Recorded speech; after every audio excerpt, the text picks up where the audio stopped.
sehat-sehat juga lah. Ya, saya juga sehat dan bahagia selalu ya Pak ya. Ya. Di sini saya akan berkonsultasi dengan Bapak tentang pengalaman Bapak selama ini menjadi kepala sekolah. Nah, selama ini bagaimana Bapak dapat mengidentifikasi kasus-kasus yang merupakan dilema IPK atau rujukan moral? Baiklah Bu. Untuk mengidentifikasi dilema etika atau rayuan moral itu tentunya dari masalah yang ada yang masuk atau kita, apakah itu berdasarkan dari masukan dari guru-guru kelas atau mungkin dari bermacam pihak, termasuk mungkin pihak komite atau wali murid. Nah, di situ cara mengidentifikasinya kita pelajari. Setelah masukan itu ada, maka kita baru bisa menentukan apakah itu masalahnya berhubungan dengan dilema etika atau termasuk dalam rujukan moral. Nah, dua masalah itu punya ciri, diantaranya misalnya kalau yang dinamakan dilema etika itu kan permasalahan itu, kebenaran itu ada di kedua belah pihak sepertinya itu. Cuman nanti ada perbedaannya di dalam mengambil keputusan. Nah, di situ nanti perlu kita hadapi atau kita cari jalan keluar yang sebaiknya. Nah, itu cirinya. Jadi kalau kurang lebih untuk dilema etika ini, itu posisinya itu kalau dia dua belah pihak dalam permasalahan itu kurang lebih benar, sama-sama benar. Ya, kurang lebih seperti itu. Nah, untuk yang rayuan moral itu ciri-cirinya kan kita dihadapi dengan situasi atau masalah yang di situ kita hanya langsung bisa membuat keputusan benar atau salah untuk membuat keputusan, dan itu biasanya yang sifatnya bergantungan dengan berlawanan dengan hukum terkadang atau dengan peraturan-peraturan yang sudah disahkan. Kurang lebih itu. Jadi seperti itu caranya mengidentifikasi masalah-masalah yang berupa dilema etika atau rayuan moral. Itulah caranya kurang lebih itu. Kemudian yang kedua Pak, selama ini bagaimana Bapak menjalankan pengambilan keputusan di sekolah, terutama untuk kasus-kasus di mana ada dua kepentingan yang sama-sama benar atau sama-sama mengandung nilai kebajikan? Ya. Jadi di situ kita amati dulu permasalahan itu. Nah, permasalahan kita amati seperti tadi dengan identifikasi tadi, apakah termasuk masalah dilema etika atau rayuan moral. Nah, kita ambil contoh misalnya di posisi dilema etika. Permasalahannya itu misal yang sudah pernah kita hadapi, terkadang ada wali siswa atau wali murid itu menghadapi wali kelas dengan minta izin untuk beberapa hari kepada wali kelasnya. Nah, izin itu sehubungan dengan kadang-kadang mungkin di keluarga itu ada yang sifatnya musibah atau yang mungkin hal sukacita, misalnya ada keluarga yang atau berhajatan, atau mungkin ada yang dukanya keluarga yang ada yang meninggal atau sakit keras, sehingga di situ wali murid minta izin kepada wali kelasnya itu untuk beberapa hari. Kadang-kadang kondisi tempat yang akan dikunjungi itu jauh, bahkan keluar daerah. Nah di situ terkadang wali kelas kan menyampaikan hal demikian karena wewenang wali kelas itu biasanya pemberian izin hanya sebatas 3 hari. Lebih dari itu harus berhubungan dengan pimpinan sekolah.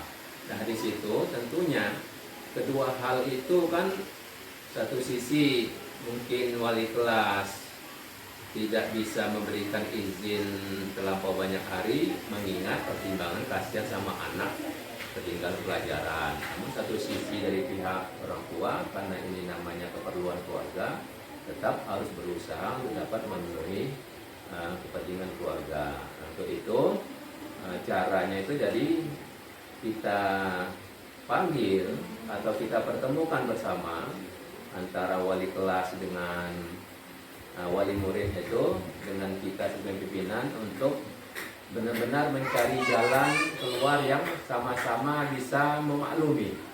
Nah sehingga dengan demikian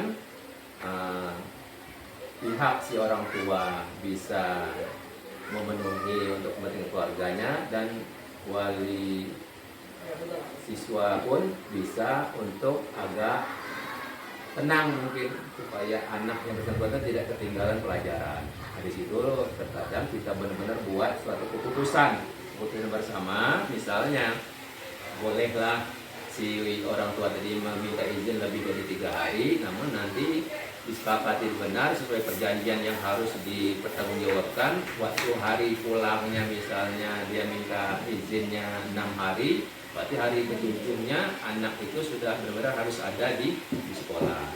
Nah itu salah satunya. Kemudian juga terkadang permasalahan itu bisa juga di antara rekan-rekan guru.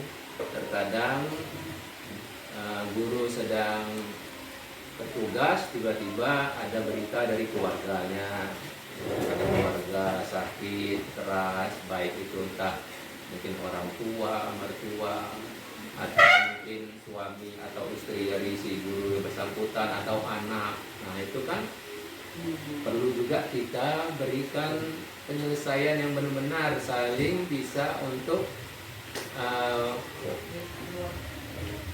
puas putusan itu. Dalam arti untuk guru yang seperti itu langsung kita musyawarahkan, selagi bisa mungkin dengan langsung dengan guru bersangkutan, bisa juga kita ajak rekan-rekan guru yang senior. Nanti artinya guru yang bersangkutan kita benar-benar berikan izin untuk meninggalkan tugas.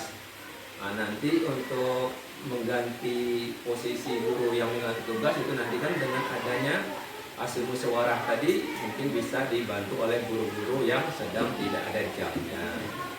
Jadi demikianlah Bu, kurang lebih pengalaman yang sudah kita jalani dalam mengatasi hal-hal yang demikian tadi. Kemudian Pak, langkah-langkah atau prosedur seperti apa yang biasa Bapak lakukan selama ini? Oh ya. Untuk mengambil keputusan tersebut. Langkah-langkahnya tentunya masalah yang datang atau masalah yang ada itu harus benar-benar kita pahami benar, di mana awalnya bagaimana, nanti penyebabnya apa. Nah di situ kan perlu kita cari informasi itu. Nah, kalau misalnya di permasalahan itu di siswa, tentunya kita ajak wali kelasnya mengenai informasinya, apa permasalahannya, itu yang terlibatnya apa misalnya kan. Dan bila perlu juga kita ikut sertakan rekan guru, dalam arti langkah-langkahnya itu setiap permasalahan yang ada haruslah kita jalani dengan musyawarah, tidak langsung mengambil keputusan sepihak. Nanti kesannya itu ada yang pihak atau dirugikan. Untuk itu kita carilah jalan yang terbaik supaya langkah yang kita ambil itu benar-benar dapat menyelesaikan permasalahan yang ada. Nah itulah Bu, mungkin langkah-langkahnya. Kemudian Pak, hal-hal apa saja yang selama ini Bapak anggap efektif dalam pengambilan keputusan pada kasus-kasus dilema etika. Hal-hal Yang efektif. yang efektif Iya. ya dari pengambilan keputusan di dilema etika. Dari pengalaman yang sudah didapat, efektifnya itu pertama, segala permasalahan yang ada itu cepat teratasi. Tentunya dengan cara musyawarah tadi. Kita ikutkan berbagai pihak yang terlibat di situ dan kita ambil jalan keputusan yang benar-benar bisa untuk diterima dan bisa untuk dipertanggungjawabkan. Nah, jadi itu tadi efektifnya permasalahan bisa cepat teratasi. Kemudian efektifnya juga dengan cepatnya kita menangani permasalahan itu akhirnya tidak begitu banyak masalah yang terjadi. Artinya walaupun tidak bisa dihilangkan secara keseluruhan permasalahan itu, walaupun ada pun sebatas masalah-masalah yang hitungannya kecil lah atau ringan yang mungkin sangat mudah untuk kita atasi. Nah, itulah Bu, mungkin apanya hal-hal efektifnya ya. Iya.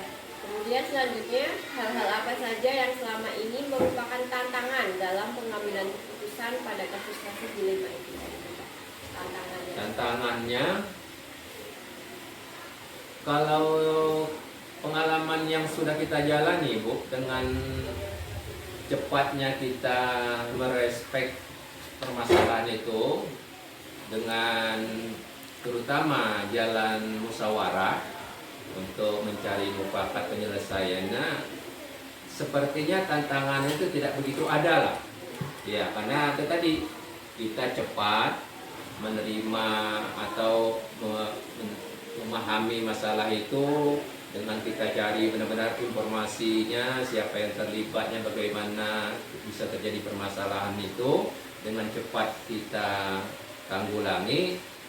Sehingga kalau untuk tantangan-tantangannya tidak begitu ada lah, walaupun ada mungkin bisa cepat kita atasi.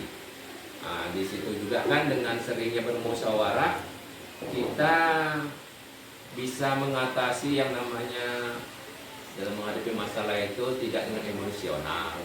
Di situ sambil pembelajaran kita melibatkan semua warga di sekolah itu, pembelajarannya untuk lebih pematangan ini sosial emosionalnya itu ya.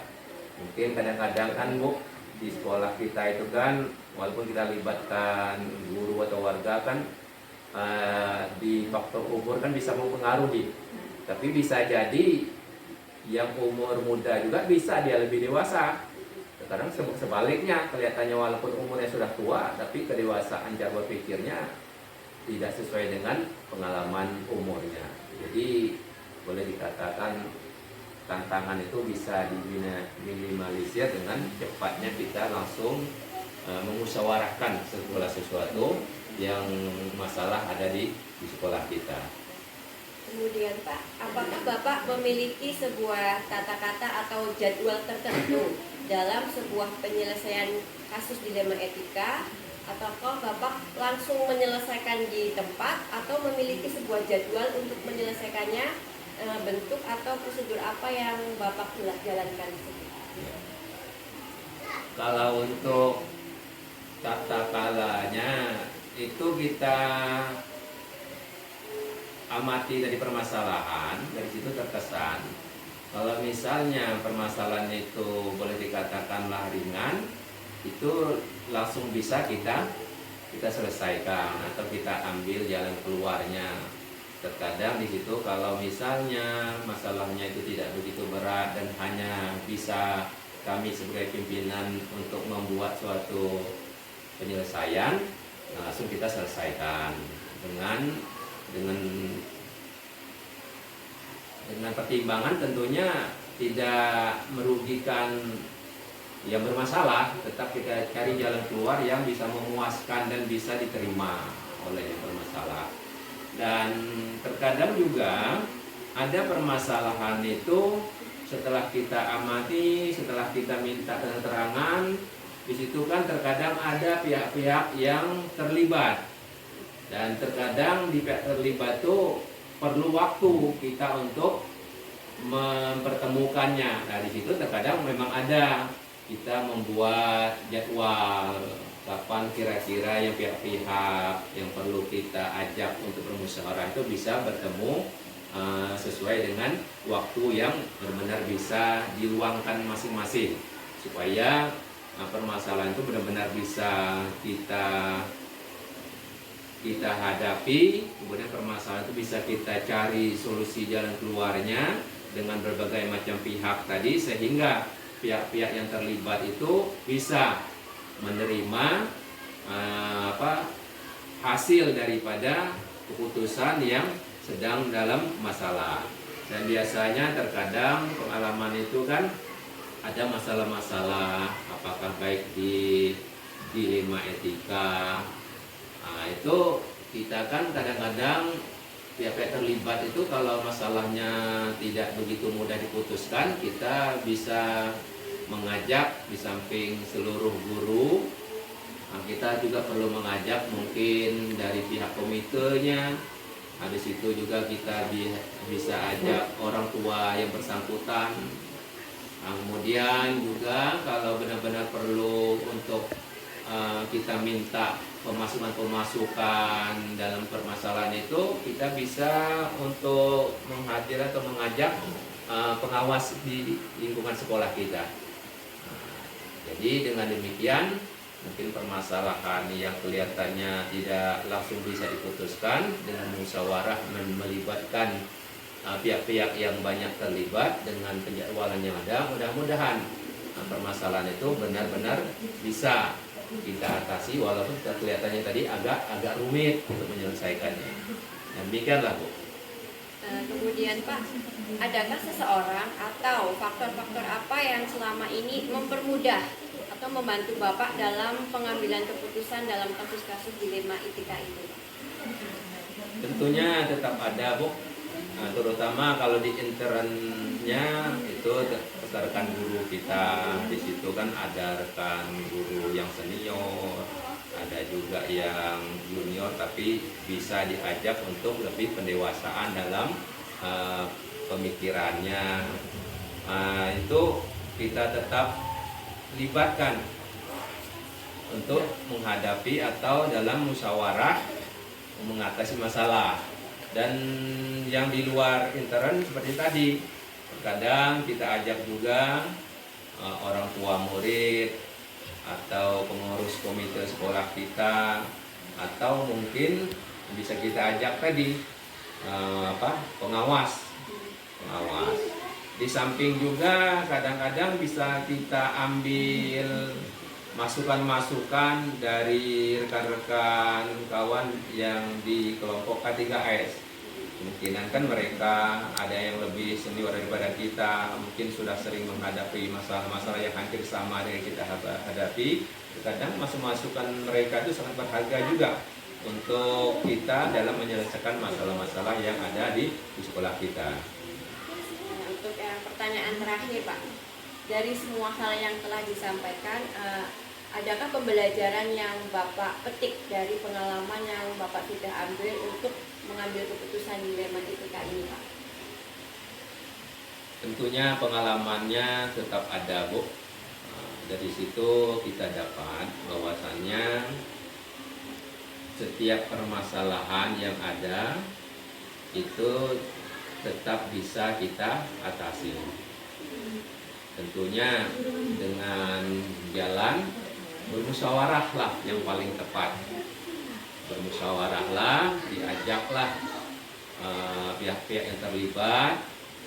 Kalau di sekolah tetap kita libatkan warga sekolah dan mungkin pihak-pihak yang lain yang juga bisa untuk kita ajak dalam penyelesaian masalah.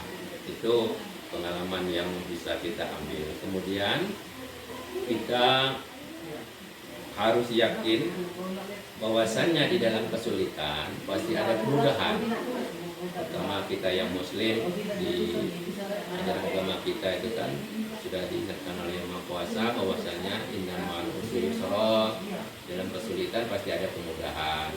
Nah, yang tadinya disuruh bermusyawarah, Al-Quran juga mengajarkan wasyawirhum fil amri, bermusyawarah dalam segala urusan. Jadi berdasarkan itu kita jalani apa yang menjadi syariat yang kita yakini, sehingga pengalaman-pengalamannya itu banyak benar yang sangat berarti dalam diri kita. Kemudian dari masalah yang kita hadapi dengan adanya melibatkan rekan-rekan warga sekolah, di situ bisa kita ambil manfaat atau hikmahnya. Disitulah adanya rasa kepedulian seluruh warga pihak sekolah. Dengan kepedulian itu di situ terlihat kerjasamanya dalam menyelesaikan masalah, sehingga dengan kepedulian dan kerjasama itu maka terpupuklah eratnya suatu kekeluargaan. Jadi dengan adanya rasa kekeluargaan yang erat itu, namanya sebuah keluarga, setiap ada masalah tentunya yang menjadi warga atau keluarga itu tetap peduli dia, karena itu merupakan masalah bersama. Nah, itulah Bu, kurang lebih yang sangat tadi yang terakhir tadi, pengalaman dan pembelajaran. Iya, pembelajaran dari pengalaman pengambilan keputusan. Ada juga tadi yang belum kita ambilkan contoh, terkadang di rayuan moral. Ya, karena kami juga masih baru menjabat, jadi belum begitu banyak pengalaman, tapi pernah pengalaman. Nah, di kita untuk pemenuhan keperluan sekolah kita berdasarkan arkas-arkas yang ada, terkadang ada Bu pihak-pihak atau tokoh-tokoh itu yang menawarkan kepada kita supaya kita itu mengambil barang-barang di tokonya. Nanti dengan rundingan terkadang kita itu akan diberinya entah persenan entah apa, tapi kita tetap berdasar kepada keputusan yang benar. Untuk hal demikian tidak bisa kita terima bujukan-bujukan demikian. Kita tetap berdasarkan misalnya pembelian untuk kebutuhan sekolah kita yang ada di arkas sesuai dengan aturan-aturan yang telah ditetapkan. Seperti misalnya ada pihak-pihak tokoh-tokoh yang benar-benar siflahnya itu benar-benar sudah diakui. Jadi itu kadang-kadang pengalaman-pengalaman dalam rayuan moral itu yang kita buat putusannya langsung kepada putusan yang dasarnya kebenaran. Terkadang ada juga ada rombongan-rombongan ke sekolah itu menawarkan barang-barang kreditan kan, biar disuruhnya istilahnya guru-guru kita itu ngambil kredit dengan waktu tertentu. Nanti kan kita sebagai pimpinan mungkin ada nanti diberikan persenan. Nah, untuk hal demikian tidak bisa kita penuhi karena itu tidak ada aturannya, dan kalaupun mungkin guru-guru kita perlu alat-alat itu biasanya kita suruh langsung ke ke pasar atau ya, jangan ada hubungan kredit barang di sekolahan. Jadi sekolah itu kita fungsikan sebagai tempat pusat pembelajaran, bukan untuk urusan-urusan kreditan. Nah, itu kurang lebih yang pernah juga kita temui selama baru-baru kita menjabat. Terima kasih Pak atas waktunya berbagi praktik baik ini Pak. Ini sangat menambah wawasan saya tentang pengambilan keputusan dilema etika atau hubungan ini. Sekali lagi saya terima kasih kepada Bapak atas waktunya untuk meluangkan sedikit tentang berbagi pengalaman yang telah Bapak lakukan selama menjadi kepala sekolah dari SD Negeri 11 Parigita. Ya Bu, kami juga terima kasih atas waktu yang memang kami diwawancarai. Di sini juga kami berpesan kepada Ibu yang sekarang ikut dalam CGP ya, Iya, Pak. angkatan yang ke-7 kalau tidak Iya, salah. iya, Ya, betul. di situ kan nantinya setelah selesai kegiatan ini, ibu beserta kawan-kawan yang terlibat dalam kegiatan ini nanti kan bakal akan menjadi calon juga, calon pimpinan. Mudah-mudahan dari ilmu teori yang ibu dapat bersama kawan-kawan selama kegiatan CGP ini, kemudian dengan cara-cara menggali pengalaman-pengalaman dari pimpinan-pimpinan yang bisa dicari pengalamannya, mudah-mudahan ini untuk bekal nantinya pada ibu atau kawan-kawan, siapa tahu nanti diamanahkan juga untuk menjadi pimpinan. Nah, dengan pengalaman-pengalaman seperti ini bisa dijadikan acuan atau pegangan untuk kedepannya nanti bila diamanahkan menjadi pimpinan. Terima kasih Pak, ini sangat menarik sekali buat saya. Saran dan masukan buat Bapak menurut saya akan saya ingat terus untuk ke depan Pak. Ya. Terima kasih. Wassalamualaikum warahmatullahi wabarakatuh. Waalaikumsalam warahmatullahi wabarakatuh.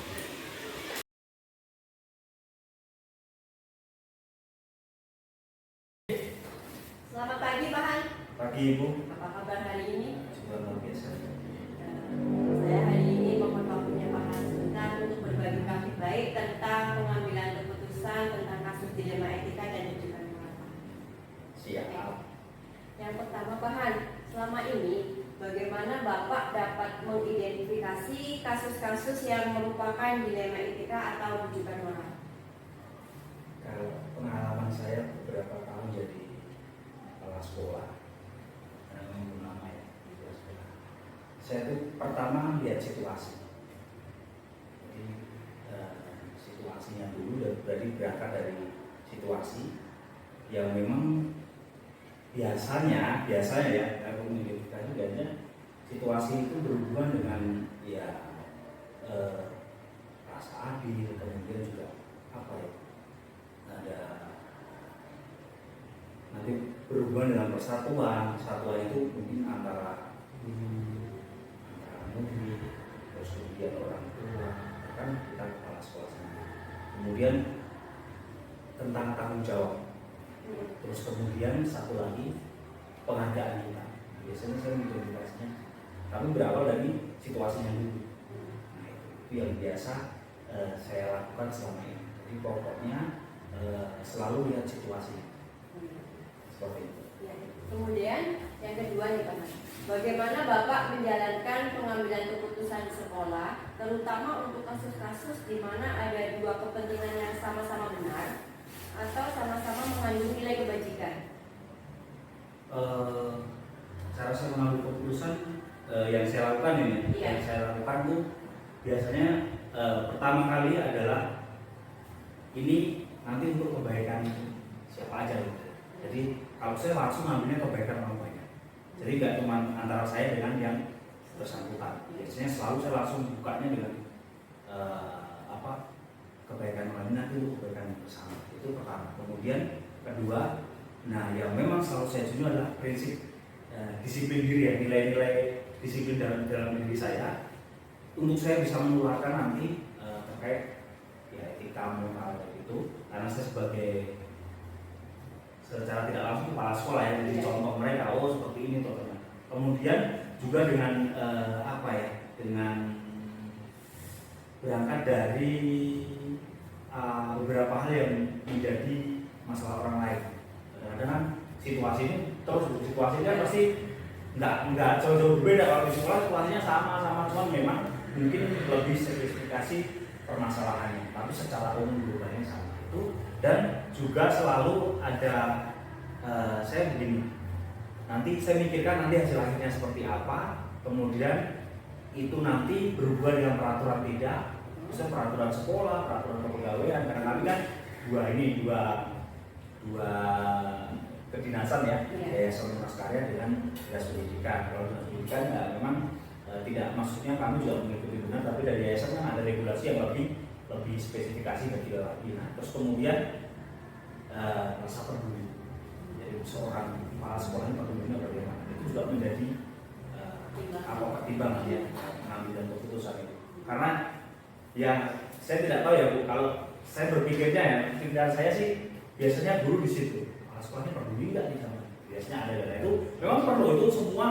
Kadang-kadang itu juga sedikit dilupakan kepedulian, padahal penting. Biasanya mengatasnamakan ini harus seperti itu, tapi kepedulian tidak bisa.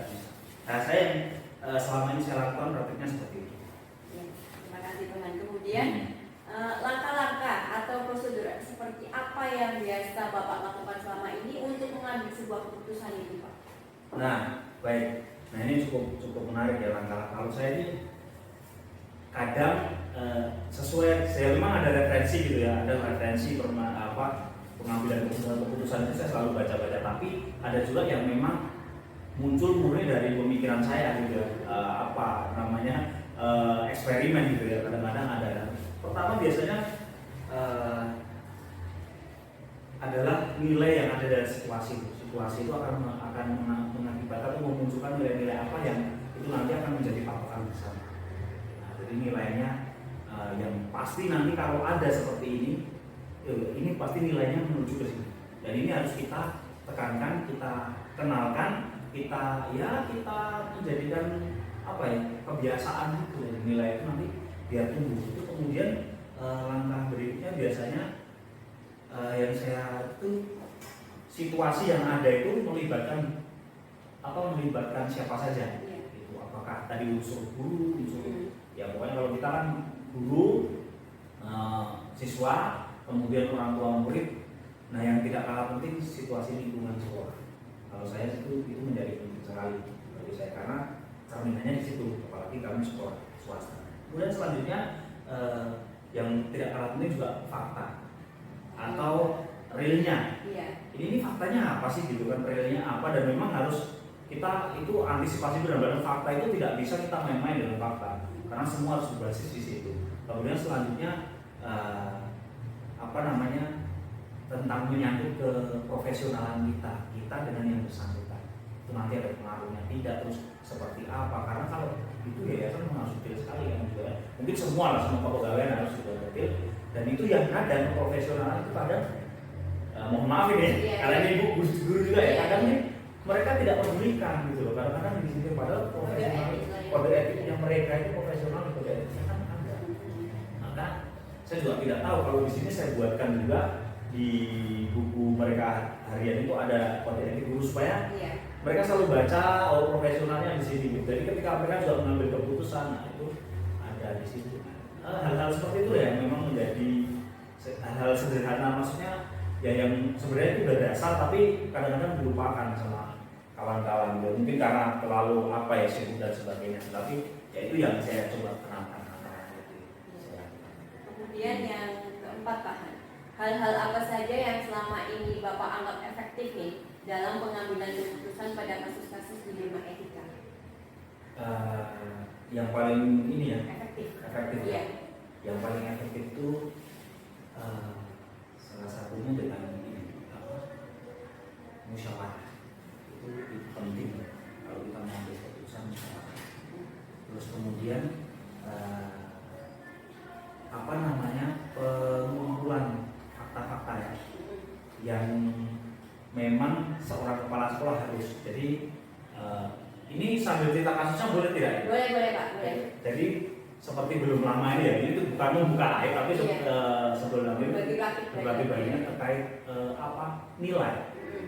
Jadi ini kan juga ke ini ya, moral juga masuk, kemudian etika juga masuk dalam karena kadang-kadang seperti ini ada beberapa situasi yang saya hadapi itu ada kesenjangan nilai antara dua kelas paralel. Padahal dari awal ini sudah saya tekankan gitu bahwa harus dilihat benar-benar penilaian itu harus sama gitu, apa yang diambil sama. Ternyata ketika ujian berat sudah selesai semua ya prosesnya, semua dilakukan pembagi itu nilainya jomplang gitu. Maksudnya setelah sebelah itu bisa tinggi kok kelas sebelah enggak gitu loh. Maksudnya sama-sama. Ketika pun saya lihat cara guru ini mengajar dengan antusias siswanya itu sama, tidak jauh beda. Antusias siswanya mengikuti apa. Terus itu ternyata menjadi polemik dengan orang tua terutama. Ini bagaimana Pak? Masa kayaknya ini penilaiannya berdasarkan asas pribadi atau apa, jadi itu kan udah moral etika bercampur gitu kan. Guru ini gimana menilainya, akhirnya saya analisis by data. Jadi saya belum panggil yang bersangkutan, kita belum diskusi dengan orang tuanya. Ya, saya analisis benar-benar. Ternyata ada beberapa poin yang dia tidak ambil di kelas yang sebelumnya atau kelas yang satunya. Yang satu lengkap nih, rancangan penilaiannya 10, yang satu cuma 7. Gitu. Kenapa? Saya tanya kenapa 7 gitu kan? Saya lihat ternyata dia merasa bahwa kelas yang satunya ini kurang antusias, gitu. Kayaknya menyepelekan gitu. Tetapi saya analisis, saya lihat dari karena kelasnya kan ada hasil namanya hasil analisis itu ya, pembelajaran itu ya, pembelajarannya berbeda itu kan. Mereka itu memang kelas ini banyak, dia seperti modelnya tidak serius, tapi mereka itu mendengarkan. Dia tidak serius, tapi mereka itu melakukan gitu. Nah, si guru ini memandang bahwa kelas itu tidak serius gitu. Jadi secara hanya kasamatanya dia tidak serius gitu loh. Dengan mentang-mentang dia ketika menjelaskan dia sambil mengerjakan itu dan dia anggap tidak serius. Harusnya dia menjelaskan ya didengarkan. Sekali jalan harus jalan, itu masuk guru tersebut tuh yang di sini. Nah, di situ memang itu saya sangat pertama kaget gitu kan. Saya berpikir yang positif aja, tapi awalnya kan kita sudah punya kesepakatan awal, kami kesepakatan sekolah bahwa perhatikan benar penilaian itu secara detail. Ternyata tidak, di situ kan ya bagaimana sih senior etika juga gurunya ini, bagaimana cara mengajar sabar. Dia bilang itu yang sangat membuat saya prihatin. Orang tua berpikir wah ini berbasis, maksudnya nilainya nggak fair Pak. Dia merasa dekat, memang mentang-mentang anak kelas ini dekat sekali dengan guru ini Pak, kelas ini enggak gitu. Tapi ya kalau kita lihat sih sama, kan memang beda tipe pembelajaran itu, beda rata-rata beda caranya mereka itu saja. Nah itu maka saya bilang data, terutama data fakta itu penting, dan sumbernya tidak hanya dari 3, sumbernya harus lebih dari 5. Pertama dari guru sejawatnya, kemudian dari yang bersangkutan, kemudian dari orang tua. Orang tua itu juga orang tua yang kebetulan anaknya nilainya tidak, tapi juga orang tua yang sebelah. Jadi kalau kedua orang berarti ini 2, jadi lebih dari 5 saya kan. Ketika masyarakat sekitar yang memang dekat dengan dia, itu. Nah itu di situ saya kumpulkan fakta-faktanya, baru saya analisis. Oh ketemu di sini sama data-data wali kelas. Nah itu yang saya lakukan. Jadi data, kemudian baru kita buat gambarannya gitu. Jadi kita sampaikan ke yang bersangkutan, oh bahwa ini loh dilemanya saya seperti ini, kasus seperti, tapi saya ketemunya seperti ini, bisa tidak memberi penjelasan. Nah setelah diberi penjelasan itu tadi dia, saya sudah ini Pak, sudah ini. Nah, kita bicara dulu. Nah di sini Bapak yang kurang, ini kau beri poin 10 kok ini hanya 7 yang pengambilan nilai. Paling dia ngomong gitu tadi ya, terus dia jawab bahwa saya hanya ketemu lah, oh ternyata hanya sebatas semuanya. Oh ini kalau ini kan Bapak nilai benar-benar datanya ini, kenapa yang maksudnya yang 3 aspek ini hanya sebatas mata melihat saja, saya tidak bisa. Oh ya Pak, jadi akhirnya selesai hal itu. Harus ada bukti otentik. Ya otentiknya harus itu. Hanya hal seperti itu yang memang belum lama baru ini yang saya alami. Seperti itu. Ya, sangat menarik sekali itu Pak. Hal baru itu buat saya juga untuk menambah wawasan saya. Kemudian selanjutnya, hal apa saja Pak selama ini yang merupakan tantangan Pak dalam pengambilan keputusan pada kasus-kasus dilema etika? Pasti ada tantangannya pasti Pak. Banyak ini, lumayan banyak. Pertama kita bicara di etikanya, di etika. Masalah kalau etika itu biasanya yang dilema ya. Sudah sering maksudnya tantangan saya itu untuk memutuskan atau tidak itu kalau di sini terutama izin juga, izinnya bukan hanya izin kalau dulu yang saya buat izin dengan situasi izin siswa pertama mungkin semua merasakan, teman kalau di sini kita tidak bisa mematok izin itu harus saklek di sini gitu. Nah, memang ya itulah dilemanya. Tapi kalau tidak saklek, nanti menjadi dilema ketika keputusan pengambilan keputusan kenaikan kelas atau tidak. Tapi itu menjadi tantangan besar karena pasti nanti orang tua yang lain, wah saya ini rajin ini, gini kok nilainya ya gitu, selalu dinilai kok nilainya sama terus ini dan sebagainya. Ini nilai anak saya bagus nih, tapi kok ini apa? Ketika dirapot atau apa kok ada tidak sampai atau apa prestasinya atau apa gitu. Kemudian selalu bilangnya begitu, terus kok nilainya semua nilai ujiannya bagus kok hasil rapotnya kurang gitu. Nah, saya bilang, saya jelaskan di situ ada nilai etika di mana izin itu sebenarnya izin itu diberikan gitu, dengan keterangan yang jelas. Kadang-kadang main perhitung gitu kan, mentang-mentang mungkin swasta kan langsung aja, tapi kan kita boleh tahu kita akan berikan izin lebih secukupnya, tetapi yang paling utama adalah untuk kesehatan, kemudian ada yang meninggal, tapi tidak menutup kemungkinan kalau kami yang perlu kita diskusikan itu untuk tentang mungkin penting ya yang menjadi, kalau di sini kan banyak tionghoanya, kalau ada pernikahan dia harus jadi cucu dalam, cucu luar, itu mereka itu harus hadir kayak gitu. Nah itu kan berhubungan dengan ini semua, dengan ya moral ya etika, dan itu akan menggambarkan sekolah. Nah itu salah satu beberapa yang kita putuskan dengan baik ya.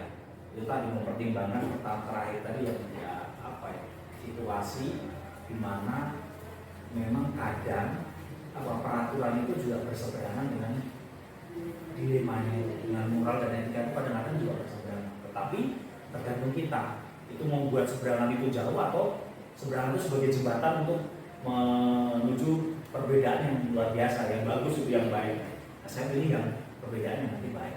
Jadi juga dijelaskan lagi dengan nanti kalau ada situasi yang jelas selalu saya situasi ini selalu saya ingat, saya catat. Kadang-kadang saya pun buatin kayak standar operasional prosedur nanti.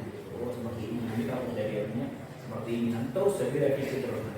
Terus kemudian tentang tadi kalau guru itu tiba-tiba kadang-kadang saya izin ya dan kelasnya penuh nih kan.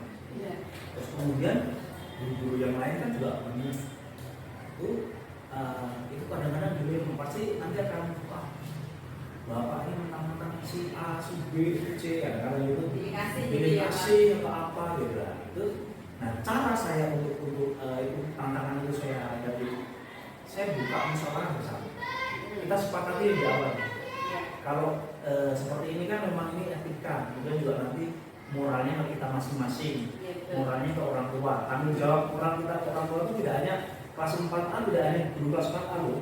Kita semua termasuk dari kepala sekolah pegawai itu harus bertanggung jawab penuh moralnya itu. Tapi akhirnya sepakatan kalau memang jamnya ada yang kosong harus bersedia menggantikan dengan konsekuensi. Kita kan kita tidak meminta, tapi tidak selama 1 tahun itu kita sehat terus loh. Nah, kita kan kadang-kadang ada masalah, mungkin ada situasi yang dimana tidak kita duga itu kan terjadi. Maka mengambil sebabnya kita sepakati rekan-rekan semua bagaimana kalau tidak ada, sudah pokoknya langsung ketika mendadak itu siap, yang lain siap akan menggantikan. Nah, puji Tuhan itu berjalan. Jadi, mereka tanpa sejauh ini kalau saya tanya sih tanpa yang mengeluh, dan anak-anak saya tanya dari anak, saya juga tanya balik anak-anak, ibu ini atau bapak ini kalau mengajar ganti ibu gimana? Ini Pak kok baik kok ini, berarti kan kalau secara itu dan itu saya terus menerus intens ya, terus menerus terjadwal, maksudnya saya nanya itu kalau ada itu kan, kalau memang mereka maksudnya guru ini kesel tetap akan ada Bu Ibu Rati, itu pasti berpengaruh, itu tidak mungkin bisa bohong, pasti berpengaruh entah yang marah-marah, ternyata tidak.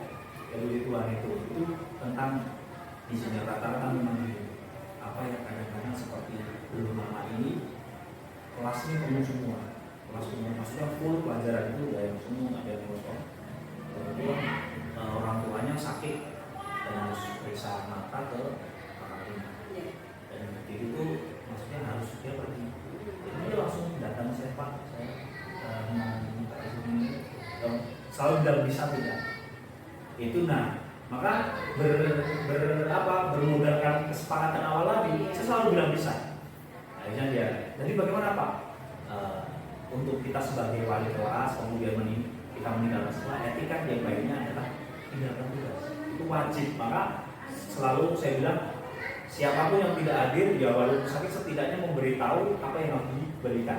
Kadang-kadang kan ya tahu sendiri undang-undang sudah sakit sudah gitu kan. Coba apa? Soalnya kalau kejadiannya nanti kalau kita masuk mulai bingung beda nanti menimbulkan polemik lagi tuh, nilai-nilai yang tidak baik juga tuh. Oh bapak ini ngajarnya gitu, ibu ini ngajarnya gini ya, malah siswa bingung. Kadang-kadang itu yang menjadi itu. Terus tantangan ketika ini adalah yang banyak itu moral. Karena diuji, kalau sekolah kalau di ya semua kata kadang ya ada guru yang mau naik pangkat itu, datang maksudnya situasinya kadang ya kita aja datang dia yang memberikan biasanya nggak seperti ini nih, perhatiannya lebih kadang-kadang gitu.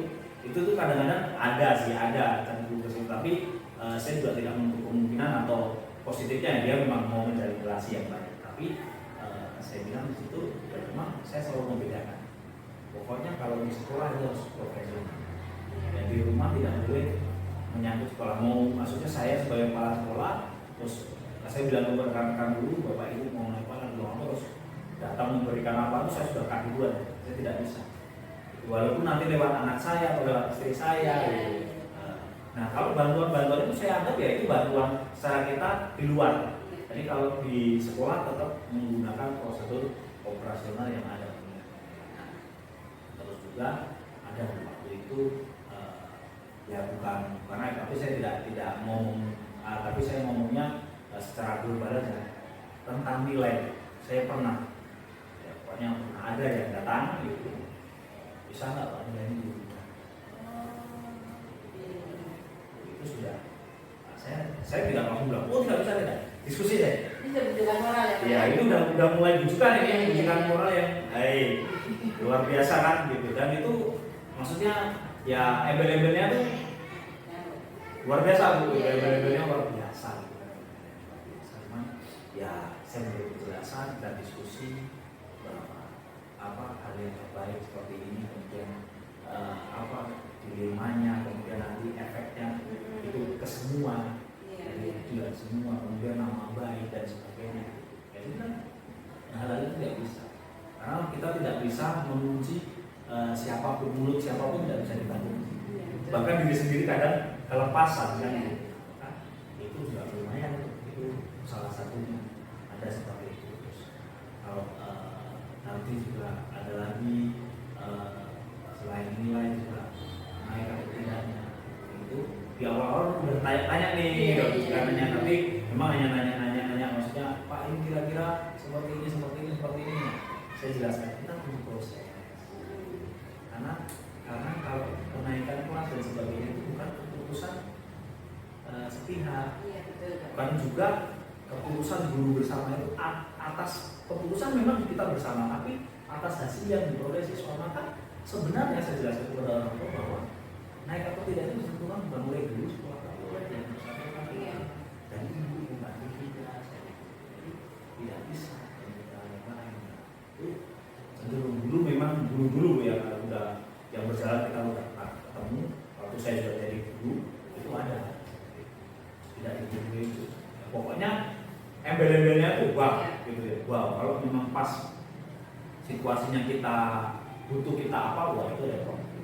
Terus kedua ini tentang ini yang saya memang tentang tadi kita kalau sekolah ini kan belanja dana bos nih kan, nah, memang kan kita ada apa namanya ada juga apa ya sebuah kayak cashback lah memang penghargaan dari toko kepada pembeli gitu ya kepada sekolah itu rata-rata mereka selalu juga memberikan kepada kepala sekolah, kepada kepala sekolah.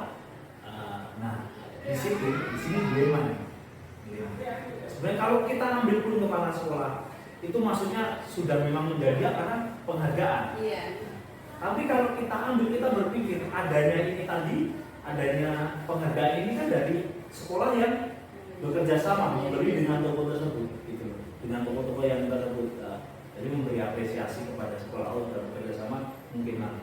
Jadi memang kadang-kadang juga kita berpikir kalau secara ego saya, wah ini kan udah hak saya, hak saya dong, kan sudah uang sekolah sudah diberikan, sudah beli dan ini penghargaan gitu. Dan memang mereka bilangnya itu penghargaan untuk kepala sekolah.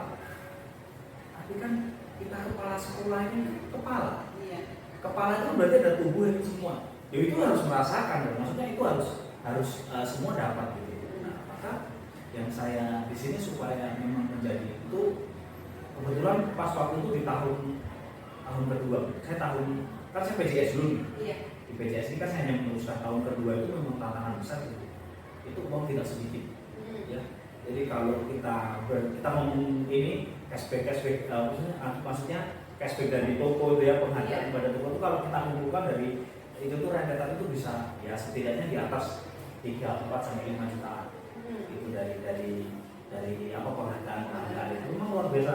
Maksudnya ya kita karena mereka toko itu merasa bahwa kita ini selalu bekerja sama sudah intens dan kami beri penghargaan Pak untuk sekolah untuk berapa itu situasi yang saya ada itu waktu itu saya beli benar-benar saya beli dana dan itu ada di depan mata cuma saya berpikir kembali tadi saya kalaupun saya pakai ya memang maksudnya hak saya tapi hak saya ini tadi bukan berasal karena saya gitu hak itu kan dari sekolah gitu kan dan saya juga lebih bahwa kepala sekolah itu ya kepala berarti ada tubuhnya oh akhirnya ya saya tidak apa ya akhirnya saya dan selalu saya informasikan ya kalau kami kan kalau rapat itu saya sampaikan bahwa ini loh ada cashback seperti ini ini mau kita gunakan untuk apa kadang-kadang saya bilang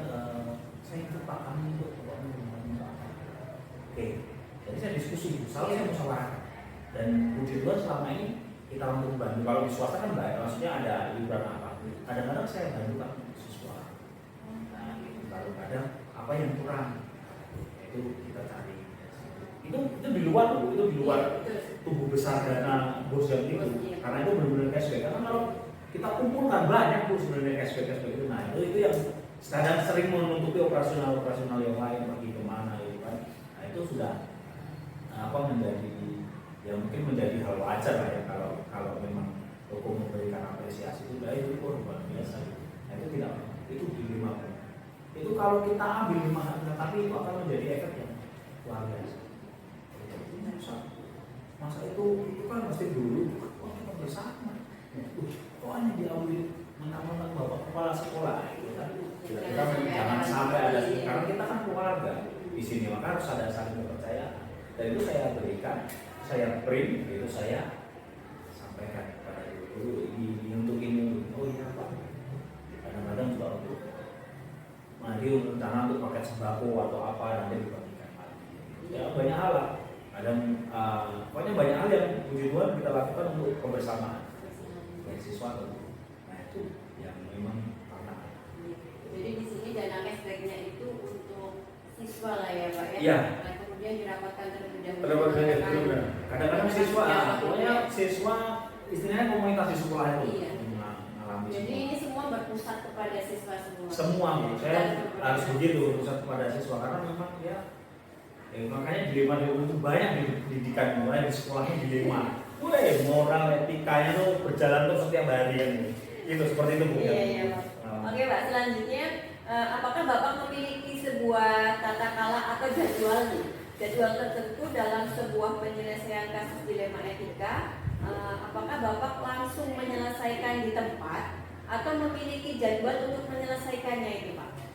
Nah begini ada beberapa situasi ya kadang kalau situasi yang langsung bisa saya selesaikan berbekal pengalaman yang dulu situasi ini pernah itu biasanya bisa saya langsung putuskan terus kemudian putusan saya itu bukan berasal dari maksudnya ini langsung saya tidak tapi beranjak dari modal pengalaman itu terus kalau ada situasi baru yang muncul itu saya diskusikan dulu dari saya dulu kemudian tadi sebagai karena kita cari fakta-fakta dulu nah terus kemudian kita musyawarahkan dengan yang terlibat dalam apa kasus ini gitu ya terus kemudian nanti secara forum, terus kemudian saya analisa kembali, saya timbang baik tidaknya berjalan duduk bersama, baru kita ambil keputusan. Kita ambil keputusan. Setelah itu kita tidak lari saja. Keputusan itu kita evaluasi. Saya sendiri yang mengevaluasi. Oh, evaluasi itu tujuannya. Saya evaluasi, dari evaluasi itu saya buat ya itu tadi seperti standar operasional prosedur. Nanti kalau kejadian seperti ini, saya harus melakukan ini, harus adil ini. Ini juga mengeluarkan nilai dan moral juga, etikanya juga harus adil tadi. Karena situasi-situasi seperti itu tidak terjangkau. Tapi kalau itu terjadi, selalu saya buatkan seperti ya kurang lebihnya seperti SOP lah gitu tadi. Jadi nanti kalau kejadian lagi sudah cepat ambil keputusannya. Oh, ini sama dengan kasus untuk seperti ini. Oh, berarti itu pun kalau menyangkut guru, menyangkut orang tua murid, menyangkut anak itu bisa adil. Oh iya, kan ini saya cerita pernah situasinya seperti ini. Oh, bapak mengambil keputusan sama ya berarti. Berarti ada catatan kasus. Ya, catatan kasus khusus ya untuk saya pribadi, saya buat di laptop itu untuk itu tadi, karena memang itu sensitif sekali. Keputusan kepala sekolah itu sangat sensitif, dan itu akan menjadi bumerang untuk diri kita sendiri kepala sekolah. Nah, karena apalagi nanti menyangkut guru itu akan tetap cerminannya kepala sekolah, dan terus kita juga sebagai kepala sekolah cerminannya guru. Kalau guru itu bertingkah, berarti kita pernah bertingkah, nggak mungkin tidak. Pasti maksudnya ada komunikasi yang terputus. Gitu. Jadi kadang saya ini kepala sekolah, kadang saya minta buat puasa, tidak. Saya juga begini itu tidak. Karena memang itu tadi dari beberapa kasus-kasus dilema etika moral itu memang harus menjadi utama untuk kita memutuskan sesuatu. Karena pengalaman-pengalaman yang saya alami itu sangat berpengaruh, apalagi sekolah swasta. Itu sangat berpengaruh. Nanti yang dibilang bapak ini kasih itu muncul bukan karena pendapat mereka, karena kita melakukan tapi kita tidak sadar gitu. Karena kita mungkin tidak inventarisir lah kejadian. Saya sih coba seperti itu yang saya lakukan karena memang saya tipe orang yang maksudnya kadang suka lupa ya, yang kapan itu kan lupa. Tapi kalau kita buka catatan, ada catatan, pernah situasinya seperti ini. Tapi jadi maksudnya keputusan itu tidak langsung ketika dia datang terus ada masalah, begini tidak, maksudnya ada proses sedikit tapi cepat gitu loh, dalam satu hari itu saya langsung bisa memutuskan gitu. Tapi membuka lembaran yang dulu itu seperti apa? Oh ini ya, itu yang saya tips yang saya lakukan untuk di sini. Makanya kadang-kadang guru bilang, bapak cepat jangan ambil keputusannya cepat karena sudah pernah ada situasi. Jadi bukan karena luar biasa, bukan ya, karena memang sudah belajar dari pengalaman, administrasinya lengkap gitu lah, dokumentasinya lengkap, gitu aja lah, itu aja yang menurut saya menjadi hal bagus. Kemudian selanjutnya Pak, adakah seseorang atau faktor-faktor apa yang selama ini mempermudah Pak untuk membantu Bapak dalam pengambilan keputusan dalam kasus-kasus dilema etika itu? Baik, kalau kurang semuanya, jadi maksudnya kesediaan dari para guru, kemudian juga orang tua murid yang mau bicara jujur, kemudian juga anak-anak juga punya hak juga anak-anak, kemudian juga masyarakat sekitar itu selalu saya libatkan dalam pokoknya etika moral itu mempermudah juga mereka responnya itu baik dulu. Jadi responnya baik, iya Pak iya. Terus kita juga menjaga privasi mereka kita jaga. Terus yang efektif juga tadi juga hasil musyawarah kita. Karena kalau kita musyawarah kita banyak usulan, banyak saran yang kita kepala sekolah kadang tidak terpikirkan, ternyata terpikirkan oleh kasih jawab gurunya. Kita akui kita kepala sekolah tidak sempurna. Tetap kalau saya selalu berpikir bukan kepala sekolahnya yang hebat, guru-gurunya luar biasa. Karena guru-gurunya luar biasa, kepala sekolahnya dianggap hebat. Tetap kan kepala sekolah yang akan kena bagusnya. Tapi kalau guru-guru jelek pun ya tetap kepala sekolah timbal balik. Maka saya tidak begitu maksudnya dengan guru saya beri kepercayaan penuh. Itu yang jadi dari percayaan kalau juga tetap bersama. Jadi kalau saya jujur saya guru-guru itu membantu lingkungan enggak deh. Rata-rata hampir semua memberikan apa ya, memberikan dampak baik lah terkait penyelesaian masalah itu. Dari yang bersangkutan yang mengalami kasus sendiri itu juga menjadikan hal positif. Untuk pertanyaan terakhir Pak Han, dari semua hal yang telah Bapak sampaikan ini, pembelajaran apa yang dapat Bapak petik dari pengalaman Bapak untuk pengambilan keputusan ini? Oke, baik, untuk sebuah pengambilan keputusan, Iya. yang pengalaman saya bahwa pengalaman menarik saya yang memang menjadi pembelajaran yang luar biasa itu, semua masalah yang ada baik kamu itu bisa diselesaikan dengan baik ketika kita duduk bersama berdasarkan fakta, berdasarkan data, bukan berdasarkan kasat mata ataupun kedekatan kita dengan seseorang. Itu yang menjadi pengalaman luar biasa saya selama ini. Jadi mau sedekatan apapun kita itu, kalau kita tidak secara faktanya tidak kita ungkap ya cuma itu. Jadi itu data itu pokoknya semua harus berbasis data. Baik, data ini penting sekali. Dan sekarang semua bisa dilihat dengan data yang ada. Kita mau untuk datanya seperti apa. Itu pengalaman yang luar biasa. Dan satu lagi pengalaman yang menjadikan bahwa kepala sekolah itu bukan segalanya, bukan yang menentukan, tapi kepala sekolah itu sebagai leadership yang memanusiakan manusia. Iya, betul. Memanusiakan manusia ketika kita mengambil apapun keputusan harus berpusat kepada yang tadi, memanusiakan manusia. Maksudnya ya kita di lingkungan sekolah ini bukan karena apa ya, kita hanya bukan sekedar uang, tetapi bagaimana kita memanusiakan rekan-rekan itu. Harus manusiawi. Kadang-kadang ngomong manusiawi ini enak, tapi prakteknya tidak. Bukan manusiawi kan. Begini harus apa? Nah, guru harus kalau izin harus bayar apa atau harus ganti ini tidak. Itulah kita harus benar-benar menyikapi itu yang menjadi ternyata seperti itu yang saya alami. Ya, memang memanusiakan manusia itu sangat penting dan berpusat pada murid. Kalau kepala sekolah ya berpusat kepada murid, guru, orang tua. Pusatnya kayak gitu. Jadi semua kembali ke murid. Murid apa sih hubungannya dengan orang tua? Kalau sepengalaman saya yang menjadi keluarga saya itu pokoknya itu tadi yang menjadi ya mungkin sekarang ya SD Hilarius bisa dari masyarakat sudah dikatakan sudah mulai berkembang, sudah mulai terbuka juga.